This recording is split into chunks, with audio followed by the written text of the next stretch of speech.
4টি আমল করব, জিলহজ মাসের পূর্ণ ফজিলত হাসিল করব ইনশাআল্লাহ। সিয়াম পালন করব, আমরা হজ এবং উমরা পালন করব, আমরা কুরবানি করব, তাসবিহ এবং তাকবীর তাহলিল। জিলহজ মাস এমন একটি মাস যেই মাসে ইসলামের 5টি রুকন পালন করাই সম্ভব। জিলহজ মাস এমন একটি মাস যেই মাসে আমরা আমাদের দরিদ্রতা বিমোচন করতে পারি। আল্লাহর রাস্তায় জিহাদ করার চাইতেও জিলহজ মাসের প্রথম 10 দিনের আমল আল্লাহর নিকটে অধিক প্রিয়। আত্মাহারিক টিভি, ওহির আলোয় উদ্ভাসিত জীবনের জন্য। আসসালামু আলাইকুম ওয়া রাহমাতুল্লাহি ওয়া বারাকাতুহু। আলহামদুলিল্লাহ ওয়াসসালাতু ওয়াসসালামু আলা রাসূলিল্লাহ ওয়া বা'দ। সম্মানিত দর্শক শ্রোতা মণ্ডলী, জিলহজ মাস আমাদের সামনে সমাগত। জিলহজ মাসে আমরা কি আমল করতে পারি, জিলহজ মাস কেমন ফজিলতপূর্ণ, জিলহজ মাসে আমরা কি করতে পারি, এটা নিয়ে আমরা অনেকেই চিন্তিত। আসুন আমরা জেনে নেই জিলহজ মাসের ফজিলত কি, জিলহজ মাসে কি আমল করতে পারি আমরা। সম্মানিত দর্শক শ্রোতা মণ্ডলী, জিলহজ মাস এমন একটি মাস যেই মাসে ইসলামের 5টি রুকন পালন করাই সম্ভব। কারণ বাকি 11টি মাসে কমপক্ষে হজ করা সম্ভব নয়, কিন্তু জিলহজ মাসে হজ সহ বাকি সকল আরকানুল ইসলামের যে আমলগুলো রয়েছে সেটা পালন করা সম্ভব। জিলহজ মাস এমন একটি মাস যেই মাসে আমরা আমাদের পাপকে মোচন করে নেওয়ার জন্য কিছু খাস আমল রয়েছে, যেই আমলের বিনিময়ে আমরা আমাদের পাপকে মোচন করে নিতে পারি। জিলহজ মাস এমন একটি মাস যেই মাসে আমরা আমাদের দরিদ্রতা বিমোচন করতে পারি। আমরা তো দরিদ্রতা বিমোচনের জন্য আমরা ছুটে বেড়াচ্ছি, কিভাবে আমরা দরিদ্রতা বিমোচন করতে পারি, কিভাবে আমরা উপার্জন করতে পারি, কিভাবে আমরা সম্পদশালী হতে পারি। এজন্য আমরা এহেন কাজ করছি না, বা এহেন কাজ নেই যে আমরা করছি না। কিন্তু জিলহজ মাসে এমন একটি আমল রয়েছে যে আমল করলে আপনি দারিদ্রতা বিমোচন করতে পারবেন, আপনার দারিদ্রতা বিমোচন হবে, আপনি ধনী হয়ে যাবেন। জিলহজ মাস এমন একটি মাস যেই মাসের ইবাদত, যেই মাসের আমল আল্লাহর নিকটে সর্বাধিক প্রিয় আমল, সবচাইতে প্রিয় আমল হচ্ছে জিলহজ মাসের আমল। রাসূলুল্লাহ সাল্লাল্লাহু আলাইহি ওয়াসাল্লাম বলছেন, মা মিন আইয়ামিন আল আমালুস সালিহু ফিহা আহাব্বু ইলাল্লাহি মিন হাযিহিল আইয়াম, ইয়ানি আইয়াম আল আশর। জিলহজ মাসের প্রথম 10 দিনের আমল আল্লাহর নিকটে সর্বাধিক প্রিয়তর আমল। ক্বালু, সাহাবায়ে কেরাম বললেন, ইয়া রাসূলুল্লাহ, হে আল্লাহর রাসূল সাল্লাল্লাহু আলাইহি ওয়াসাল্লাম, ওয়ালাল জিহাদু ফি সাবিলিল্লাহ, আল্লাহর রাস্তায় জিহাদ করাও কি জিলহজ মাসের প্রথম 10 দিনের আমলের চাইতে অধিক প্রিয়তর নয়? অর্থাৎ জিলহজ মাসের প্রথম 10 দিনের ইবাদতকে আল্লাহর রাস্তায় জিহাদ করার চাইতেও বেশি ফজিলতপূর্ণ। রাসূলুল্লাহ সাল্লাল্লাহু আলাইহি ওয়াসাল্লাম বললেন, ওয়ালাল জিহাদু ফি সাবিলিল্লাহ, জিলহজ মাসের প্রথম 10 দিনের আমলের চাইতে আল্লাহর রাস্তায় জিহাদ করাও অধিক প্রিয় নয়, বরং আল্লাহর রাস্তায় জিহাদ করার চাইতেও জিলহজ মাসের প্রথম 10 দিনের আমল আল্লাহর নিকটে অধিক প্রিয়।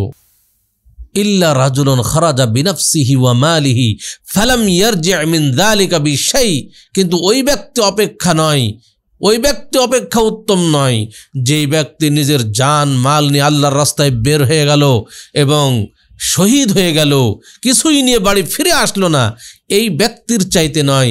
অর্থাৎ যে ব্যক্তি আল্লাহর রাস্তায় জিহাদ করে শহীদ হয়ে যায়, শহীদের মর্যাদা আল্লাহর নিকটে বেশি।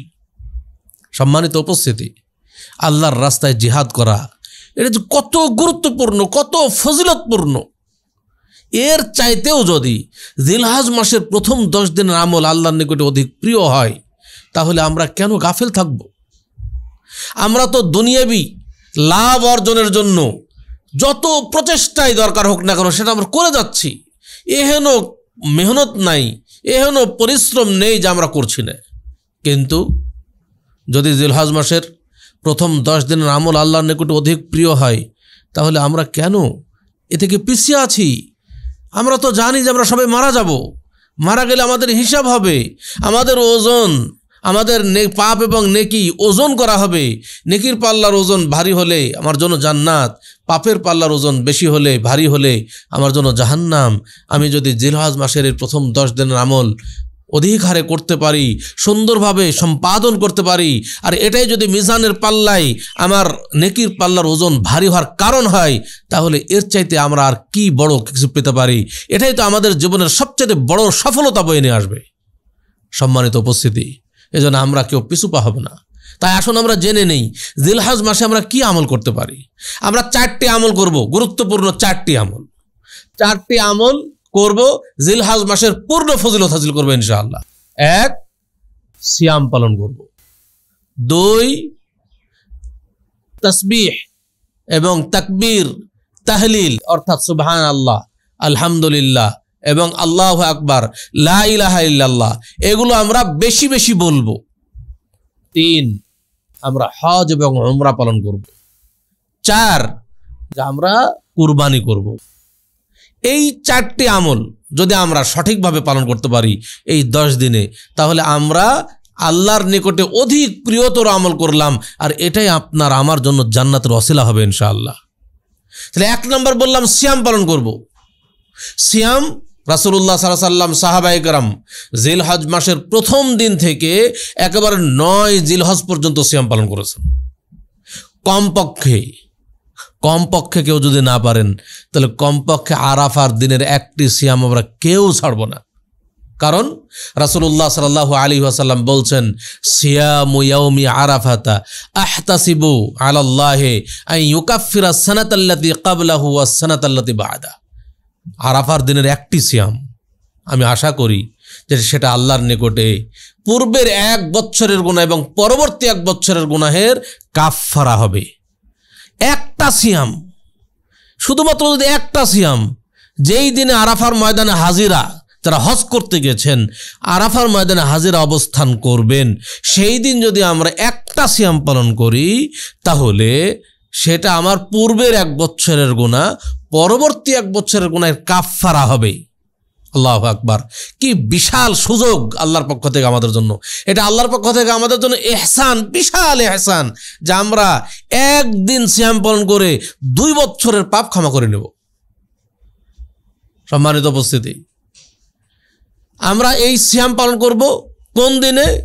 এখন এখানে সমস্যা হলো যে ইখতিলাফ রয়েছে আমাদের দেশের তারিখ অনুযায়ী 9 জিলহজে না সৌদি আরবের তারিখ অনুযায়ী 9 জিলহজে। এখানে মূলত আসলে উদ্দেশ্য, যেই দিন আরাফার ময়দানে হাজিরা অবস্থান করবেন সেই দিন মাকাসিদুশ শরিয়া যদি দেখি, তাহলে অবশ্যই আমরা হাজিরা যেই দিন অবস্থান করবেন সেই দিন আমরা সিয়াম পালন করব। তবে যেহেতু এই বিষয়টা নিয়ে মতভেদ আছে, মতভেদ থেকে বের হওয়ার জন্য আমরা যদি আমাদের দেশের তারিখ অনুযায়ী 8 জিলহজ যেই দিন আরাফার ময়দানে হাজিরা অবস্থান করেন, সৌদি আরবের তারিখ অনুযায়ী 9 জিলহজে, সেই 8 জিলহজ এবং 9 জিলহজ 2 দিনই যদি সিয়াম পালন করি, তাহলে আমরা মতভেদ থেকে বের হয়ে আসতে পারি। তাহলে আমরা 2টি সিয়াম পালন করব। সিয়াম পালন বেশি করলে তো সমস্যা নেই, এমনকি প্রথম দিন থেকে 9 জিলহজ পর্যন্ত যত পারি সিয়াম পালন করব। কেউ যদি একবারে পুরা 9টাই সিয়াম পালন করতে পারি, আমরা সেটাই করব। কারণ রাসূলুল্লাহ সাল্লাল্লাহু আলাইহি ওয়াসাল্লাম বলছেন যে মান সামা ইয়াওমান ফি সাবিলিল্লাহ, যে ব্যক্তি আল্লাহর জন্য একদিন সিয়াম পালন করবে, বা'আদাল্লাহু ওয়াজহাহু আনিন নারি 70 খরিফা, আল্লাহ তাআলা তার চেহারাকে জাহান্নামের আগুন থেকে 70 বছরের পথ দূরত্ব সৃষ্টি করে দেবেন। আল্লাহু আকবার, সুবহানাল্লাহ। তাহলে একদিন যদি কেউ সিয়াম পালন করে, তার চেহারাকে জাহান্নামের আগুন থেকে 70 বছরের পথ দূরত্ব সৃষ্টি করে দেবে। আর একটা হাদিস, রাসূল সাল্লাল্লাহু আলাইহি ওয়াসাল্লাম বলেন, মান সামা ইয়াওমান ফি সাবিলিল্লাহ, যে ব্যক্তি আল্লাহর জন্য একদিন সিয়াম পালন করবে, খুতিমা লাহু বিহা, আর এই সিয়ামটি যদি তার শেষ আমল হয়, দাখালাল জান্নাহ, সে জান্নাতে প্রবেশ করবে। তাহলে সিয়াম পালন করতে করতে যদি মারা যায়, সেটা জান্নাতে প্রবেশের কারণ। সিয়াম এমন একটা ইবাদত যার বিনিময়ে আল্লাহ তাআলা সবচাইতে বেশি খুশি হন। এই জন্য অন্যান্য ইবাদতের ব্যাপারে আল্লাহ তাআলা কিন্তু এই ধরনের কথা বলেন নাই যে ফাইন্নাহু লি ওয়া আনা আজজি বিহি, যে এটা বান্দা আমার জন্যই করে, আমি নিজ হাতে তার নেকি দিব। এটা কিন্তু অন্য ইবাদতের ক্ষেত্রে বলেন নাই, শুধুমাত্র সিয়ামের ক্ষেত্রে বলেছেন। কারণ সিয়াম পালন করতে কষ্ট আছে, মানুষ কষ্ট স্বীকার করতে চায় না, মানুষকে দেখানোর জন্য এত কষ্ট স্বীকার মানুষ করে না। যারা সিয়াম পালন করে একমাত্র আল্লাহকে সন্তুষ্ট করার জন্যই করে। এই জন্য আল্লাহ তাআলা বলছেন যে ফাইন্নাহু লি ওয়া আনা আজজি বিহি, সিয়াম বান্দা আমার জন্যই পালন করে, আমি নিজ হাতে তার নেকি দান করব, নিজ হাতে তার প্রতিদান দেব। আল্লাহ যদি নিজ হাতে প্রতিদান দেন, কি পরিমাণ দেবেন, কত পরিমাণ দেবেন, যেটা আমাদের হিসাবের বাইরে, কখনো আমরা হিসাব করতে পারবো না, আমাদের হিসাবে আমাদের কল্পনায় আসবে না কত আল্লাহ তাআলা দিতে পারেন। সম্মানিত উপস্থিতি, এই জন্য আমরা চেষ্টা করব যত পারি সিয়াম পালন করতে। এরপর আমি বললাম যে আমরা এই 10 দিনে অবশ্যই তাকবীর, তাহমিদ, তাহলিল, তাকবীর বলতে আল্লাহু আকবার, এবং আল্লাহু আকবার শুধু নয়, আমরা যে জিলহজ মাসের প্রথম থেকেই আমরা তাকবীর পড়ব, আল্লাহু আকবার, লা ইলাহা ইল্লাল্লাহ, আল্লাহু আকবার ওয়ালিল্লাহিল হামদ। পুরুষরা উচ্চস্বরে পড়ব, নারীরা নিম্ন স্বরে পড়ব, নারীদের আওয়াজ যেন অন্য পুরুষ না শুনতে পায় এইভাবে বলবো, আর পুরুষরা উচ্চ স্বরে বলবো। এটা প্রথম তারিখ থেকে একেবারে জিলহজ মাসের ঈদের সালাত বা একেবারেই এই তাকবীর চলবে 13 জিলহজ পর্যন্ত। 13 জিলহজ একবারে আসর সালাত এর পরে পড়ে শেষ করব। তাহলে এই যে এই তাকবীর, এবং সবসময় আমরা সুবহান আল্লাহ বলবো। আমরা তো বিভিন্ন সময় যখন আমরা 2-4 জন এক জায়গায় হই, কত মানুষ কতজনকে গালাগালি করছি, কত গিবাত করছি, কত মিথ্যা অপবাদ পেশ করছি, অথচ আমরা এই সুবহান আল্লাহ কথাটা বলতে পারি না, আল্লাহু আকবার বলতে পারি না, লা ইলাহা ইল্লাল্লাহ। এটা কত ফজিলতপূর্ণ। আমরা যদি আজে বাজে কথা ছেড়ে দিয়ে, একটু কমিয়ে দিয়ে এই তাসবিহ, তাহলিল এগুলো করতে পারি, এটাই জান্নাতের ওসিলা হয়ে যাবে। আমি সবাই বলার চেষ্টা করি লা ইলাহা ইল্লাল্লাহ। আপনি জমিতে ধানের চারা রোপণ করছেন, বলুন লা ইলাহা ইল্লাল্লাহ, লা ইলাহা ইল্লাল্লাহ, লা ইলাহা ইল্লাল্লাহ, সুবহানাল্লাহ, আল্লাহু আকবার। এটা আপনার জান্নাতের ওসিলা হয়ে যাবে। আপনি গাড়ি ড্রাইভিং করছেন, বলুন লা ইলাহা ইল্লাল্লাহ, লা ইলাহা ইল্লাল্লাহ। যে কোনো সময় চলছেন, পথ দিয়ে হাঁটছেন, চলছেন, লা ইলাহা ইল্লাল্লাহ বলুন। আপনি চাকরিজীবী অফিসে বসে আছেন, কাজ করছেন, আর কাজ করুন আর বলুন লা ইলাহা ইল্লাল্লাহ। হতে পারে এটা আপনার জন্য শেষ আমল। রাসূলুল্লাহ সাল্লাল্লাহু আলাইহি ওয়াসাল্লাম বলছেন, মান ক্বালা লা ইলাহা ইল্লাল্লাহ, যে ব্যক্তি আল্লাহর সন্তুষ্টির জন্য একবার লা ইলাহা ইল্লাল্লাহ বলবে, খুতিমা লাহু বিহা, আর এটাই যদি তার শেষ আমল হয়, দাখালাল জান্নাহ, সে জান্নাতে প্রবেশ করবে। অতএব সবসময় মনে করবো যে হতে পারে এটাই আমার শেষ আমল, হতে পারে আমার মৃত্যু যে কোনো সময় চলে আসবে, আমি যদি বলে মরতে পারি, হতে পারে এটাই আমার জন্য জান্নাতের ওসিলা হয়ে যাবে। সম্মানিত উপস্থিতি, এজন্য আমরা এই আমলগুলোকে অবহেলা করব না। এই আমলগুলো করার জন্য আপনার টাকাও খরচ হয় না, সময়ও নষ্ট হয় না, পবিত্রতা অর্জনেরও দরকার হয় না, এমনিতেই হয়।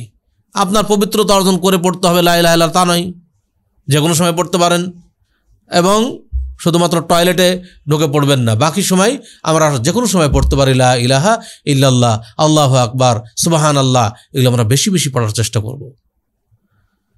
তারপরে বললাম যে আমরা এই জিলহজ মাসে হজ এবং উমরা পালন করব। রাসূলুল্লাহ সাল্লাল্লাহু আলাইহি ওয়াসাল্লাম বলছেন, তাবিউ বাইনাল হজ্জ ওয়াল উমরাতে, তোমরা এই জিলহজ মাসে হজ এবং উমরা পরস্পর করো, হজ এবং উমরা পরস্পর করো, একসাথে করো। ফাইন্নাহুমা ইয়ানফিয়ানি আল ফাকরা ওয়াজ যুনুবা, কারণ এই হজ এবং উমরা এই দুইটা কি করে, মিটিয়ে দেয়। কি মিটিয়ে দেয়? আল ফাকরা, দারিদ্রতা বিমোচন করে, ওয়াজ যুনুবা, এবং পাপকে মোচন করে। এই হজ এবং উমরা যদি তোমরা একসাথে করো, তাহলে এই হজ এবং উমরা তোমাদের পাপ মোচন করে এবং তোমাদের দারিদ্রতা বিমোচন করে। কামা ইয়ানফিল কিরু খাবাসাল হাদিদ ওয়াজ যাহাবি ওয়াল ফিদ্দা, যেমনভাবে হাফর, যে কামার যারা লোহা পুড়িয়ে বিভিন্ন অস্ত্র তৈরি করে থাকে, এই কামার যে হাফর টানে, বাতাস দেয়, এই হাফর যেমন লোহার, স্বর্ণের, রৌপ্যের মরিচিকা দূর করে, অনুরূপভাবে এই হজ এবং উমরা তোমাদের পাপ এবং তোমাদের দারিদ্রতাকে বিমোচন করবে। আল্লাহু আকবার। আমরা দারিদ্রতা বিমোচনের জন্য কত কিছু করছি, কিন্তু আমরা কি জানি হজ এবং উমরা পালন করলে দারিদ্রতা বিমোচন হয়? এই জন্য এই জিলহজ মাস হজের মাস, উমরার মাস। আমরা অনেক হাজি সাহেব যারা হজ্জে গেছে, আল্লাহ তাআলা তাদের হজকে কবুল করুন। আমরাও যাদের সামর্থ্য আছে তাদের জন্য হজ করা ফরজ, আর ফরজ হয়ে গেলে দেরি করা ঠিক নয়। আমাদের দেশের মানুষের একটা মাইন্ড আছে যেটা অত্যন্ত ঘৃণিত। আমাদের দেশের মানুষ মনে করে যে এই কম বয়সে আমার সামর্থ্য আছে, ঠিক আছে, আমার অর্থ সম্পদ আছে, ঠিক আছে, কিন্তু এত কম বয়সে হজ করলে কি আমার হজ টিকিয়ে রাখতে পারবো? অর্থাৎ হজ করার পরে আর পাপ করা হবে না, তা আমি তো পাপ করব। মাইন্ড কত খারাপ, নিকৃষ্ট, বুঝতে পেরেছেন? মানে আরও পাপ করার ইচ্ছা, যে আমি এত কম বয়সে হজ করব, এত কম বয়সে হজ করে আমি আমার হজ টিকিয়ে রাখতে পারবো, মানে আরও পাপ করি, পাপ টাপ করে একবারে বুড়ো হয়ে যখন আমি চলাফেরা করতে পারবো না ঠিক মতো, হজ্জের রুকন আরকান ঠিক মতো আদায় করতে পারবো না, তখন যাব, তখন যে সব পাপ মোচন করে নিয়ে চলে আসবো। আচ্ছা, আপনি কি জানেন যে আপনি বয়স হওয়া পর্যন্ত বেঁচে থাকবেন দুনিয়াতে? এটা তো আপনি জানেন না। বয়স হওয়া পর্যন্ত আপনি দুনিয়াতে বাঁচবেন, তারপরে আপনি হজ করবেন আর আপনার পাপ ক্ষমা হবে। এটা যদি আপনি বিশ্বাস করেন তাহলে তো আপনার যে কোনো সময় মৃত্যু এসে গ্রাস করতে পারে, এই বিশ্বাস তো আপনার নাই। এজন্য হজ যখনই সামর্থ্য রয়েছে সাথে সাথে ফরজ, দেরি করা জায়েজই নয়। ফরজ হওয়ার সাথে সাথে হজ করতে হবে, এবং জীবনে একবার হজ করা ফরজ, জীবনে একবার হজ করা ফরজ। আবার অনেকেই টাকা আছে বলে বারবার হজে যায়, অথচ তার আশেপাশের মানুষ খেতে পাচ্ছে না, অথচ তার আশেপাশের মানুষ বন্যায় বা ঝড়ের মোকাবেলা করতে পারেনি। ঝড়ের মোকাবেলা বলছি যে ঝড়ে মানে যে ক্ষতিগ্রস্ত হয়েছে সেই ক্ষতির হাত থেকে সে বাঁচতে পারেনি, সে চরম দুর্ভোগে রয়েছে, তাদেরকে সাহায্য করি না। টাকা আছে, যায় হজ্জে। আমি বলবো জীবনে একবার হজ ফরজ, হজ হয়ে গেছে। আপনি যদি পরবর্তী হজ না করে এই টাকাগুলো গরিবদের মাঝে দেন, অসহায় ব্যক্তিদেরকে সাহায্য করেন, তাহলে আপনার নেকি বেশি হবে। এই বিষয়গুলো লক্ষ্য রাখা দরকার। সম্মানিত উপস্থিতি, আমরা এই জন্য হজ এবং উমরা যথাযথভাবে পালন করার চেষ্টা করব ইনশাআল্লাহ। এরপরে আমরা কোরবানি করব। রাসূলুল্লাহ সাল্লাল্লাহু আলাইহি ওয়াসাল্লাম বলছেন 10ম জিলহজে সবচাইতে ফজিলতপূর্ণ আমল হচ্ছে কোরবানি করা। আমরা সবাই কোরবানি করব, এবং কোরবানি করব আল্লাহকে সন্তুষ্ট করার জন্য। আমাদের অনেকেই বর্তমান জামানায় কার কোরবানি যে আল্লাহর নিকটে কবুল হবে আল্লাহই ভালো জানে। যখন আমরা কোরবানির সময় আসে দেখি, কোরবানির সময় আসলে দেখা যায় এক একজনের নিয়াত এক এক রকম, নিয়াতের খুলুসিয়াত খুব কম মানুষের মধ্যে দেখা যায়। মনে রাখতে হবে রাসূলুল্লাহ সাল্লাল্লাহু আলাইহি ওয়াসাল্লাম বলেছেন, ইন্নামাল আ'মালু বিন্নিয়াত, প্রত্যেকটি আমল তার নিয়তের উপর নির্ভরশীল। নিয়ত যদি সহি না হয় তাহলে কোনো আমল আল্লাহর নিকটে কবুল হবে না। আমরা যদি নিয়ত করি গোশত খাওয়া, আমরা যদি নিয়ত করি যে মাশাআল্লাহ আমি সবচেয়ে, আমার গ্রামের মধ্যে আমার কোরবানির পশু হবে সবচেয়ে বড়, মানুষ দেখবে যে মাশাআল্লাহ দেখো আমার পশু সবচেয়ে বড় কোরবানি দিয়েছি আমি, আমার টাকা পয়সা আছে, কোরবানি হবে না, গোশত ক্ষয় হবে। সামর্থ্য অনুযায়ী কোরবানি করতে হবে, সুন্দর দেখে কোরবানি করতে হবে, যেটা আপনি পছন্দ করেন। একমাত্র আল্লাহকে সন্তুষ্ট করার জন্য কোরবানি দিতে হবে, মানুষকে দেখানোর জন্য নয়। আমরা অনেকেই বলে কি একটা খাসি কোরবানি দেব, দেখ একটা খাসি না দিলামই, কিন্তু বাড়িতে তো মেহমান আসবে, জামাই বেটি আসবে, তো গোশত তো আরও লাগবে, তা একটা গরুরও ভাগ দেই, গরুর গোশত ভালো লাগে আমাকে। এই যে আপনি গরুর গোশত ভালো লাগে বা গরুর গোশত জামাই বেটিকে খাওয়াইতে হবে, এই নিয়তে যদি আপনি কোরবানি দেন, আপনার কোরবানি কি কবুল হবে? কবুল হবে না। আপনি যদি জামাই বেটিকে খাওয়ান বা নিজে গরুর গোশত ভালো লাগে, আপনি কিনে নিয়ে এসে খান, কিন্তু আগেই কেন নিয়ত করলেন যে এটা ভালো লাগা আর এটাই আমি খাবো, আমার জামাই বেটিকে খাওয়াইতে হবে, এই জন্য কুরবানি দেব? বা আমি যদি গরু কুরবানি না দেই তাহলে আমার জামাই বেটি কী বলবে, বা আমার শ্বশুর পক্ষের লোক কী বলবে, বা অমুক মানুষ কী বলবে, হ্যাঁ আমাকে মানুষ সম্পদশালী হিসেবে জানে, আমি যদি একটা বড় সড়ো গরু কুরবানি না দেই তা আমাকে মানুষ কী বলবে, এইটা যদি মনের মধ্যে থাকে তাহলে কিন্তু এই কুরবানি আল্লাহর নিকটে কবুল হবে না। এজন্য কুরবানি করব একমাত্র আল্লাহকে সন্তুষ্ট করার জন্য, একমাত্র আল্লাহর ভয়ে, একমাত্র জান্নাতের জন্য, এটা যেন জান্নাতের ওসিলা হয়, এই জন্য কুরবানি করব। বর্তমান জামানায় দুঃখ লাগে যারা 5 ওয়াক্ত সালাত আদায় করে না, কিন্তু কুরবানির সময় আসলে তাদের কুরবানির সবচেয়ে বড় বড়, মানে কুরবানিটা হয়ে গেছে একটা আনুষ্ঠানিকতা।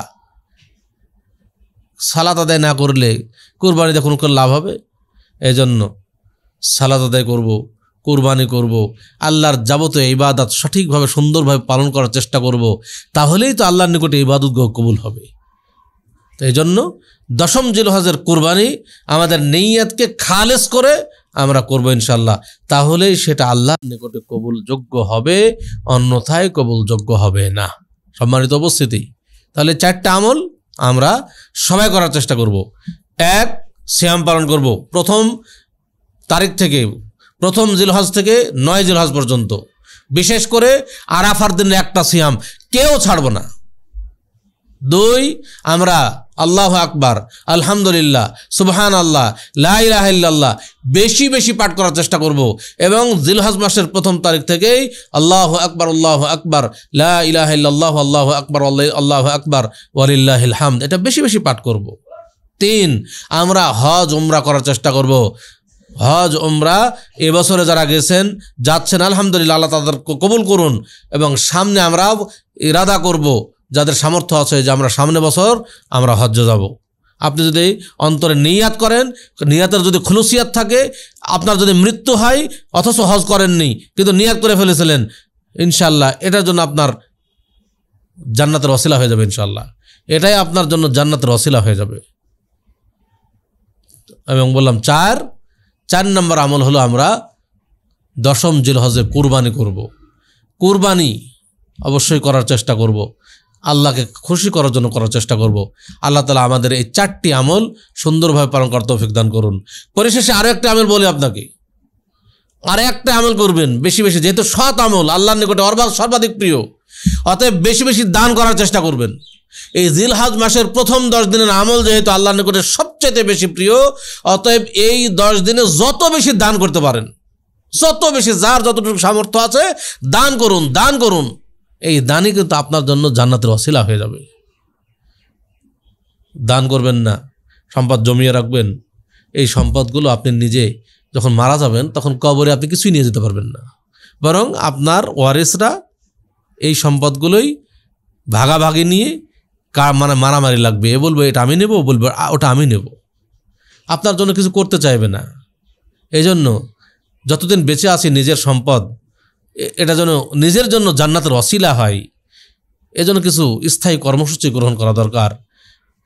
তাই আপনার সম্পদগুলো বিভিন্ন মসজিদ তৈরির ক্ষেত্রে, মাদ্রাসা তৈরির ক্ষেত্রে আপনার সম্পদগুলো কাজে লাগান।